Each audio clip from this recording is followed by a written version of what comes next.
আজকে সকাল সকালে আমার দোকানে একজন ভাই আছে। ভাই কয় যে ভাই এই মোবাইলের টেম্পারটা বদলে দাও। তো আমি ভাইরে জিজ্ঞাসা করলাম যে ভাই এই মোবাইলের যে টেম্পার যে বদলে পারেছেন এই টেম্পারের বয়স কত দিন হয়েছে?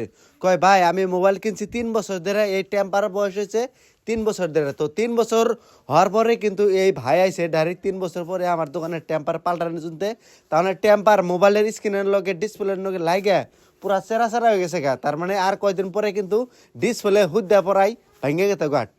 এই টেম্পার উঠাবার যায় না, মোটামুটি ডিসপ্লে হুদ্দা উঠে পড়ে। তো দেখেন বেশি দিন থাকার পরে টেম্পারের কি অবস্থা হয় আর মোবাইলের কি অবস্থা হয় সাইডে দেখেন ডিসপ্লে উঠে পড়বার ধরে।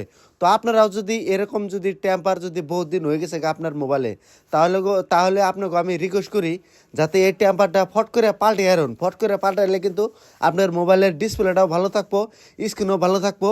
আর এই টেম্পারটা মাস পরে পরে বা 2-3 মাস পরে পরে কিন্তু টেম্পারটা অ্যাকচুয়ালি পাল্টান লাগে। তো দেখেন আমি মোবাইলটা পুরা ক্লিন করে আমি এই ভাইরে আমি টেম্পারটা পুরা ও যে টেম্পার একটা লাগাই দিলাম।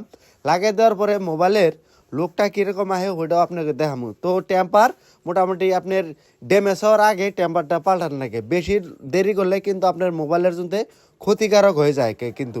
দেখেন এই মোবাইলের সাইডটা যেটা আঠা লাগে আসলো টেম্পারে, সেই আঠাটা তুলতে কিন্তু বহুত মেহনত করা হয়েছে। তো এরকম যদি আপনারা যদি ভাবতেছেন যে আমি টেম্পার বহুত দিন পরে পরে টেম্পার চেঞ্জ করুম, তাহলে কিন্তু এটা ভুল। টেম্পারটা কিন্তু কয়েকদিন পরে পরে টেম্পারটা কয় মাস 2 মাস 3 মাস পরে পরে কিন্তু টেম্পার চেঞ্জ করা লাগে। তো আমার দোকানে কিন্তু সব ধরনের টেম্পারের কোয়ালিটি পাইবেন। আর মোবাইল কিন্তু হোলসেল রেটে পাইবেন, একদম পাইকারি রেটে। তারপরে ফাইন্যান্সে এমনকি এক্সচেঞ্জ করে আপনারা নিয়ে আসবেন। যদি আপনারা নিতে চান তাহলে অবশ্যই আপনারা আমার দোকানে এসে কন্ট্যাক্ট করবেন। দেখেন মোবাইলের টেম্পার আর ব্যাক কভার আমি দড়ায় পাল্টাই দিলাম। পাল্টাই দেওয়ার পরে দেখেন মোবাইলের লুকটা কীরকম হলে, তো ভাইটা পুরা হ্যাপি।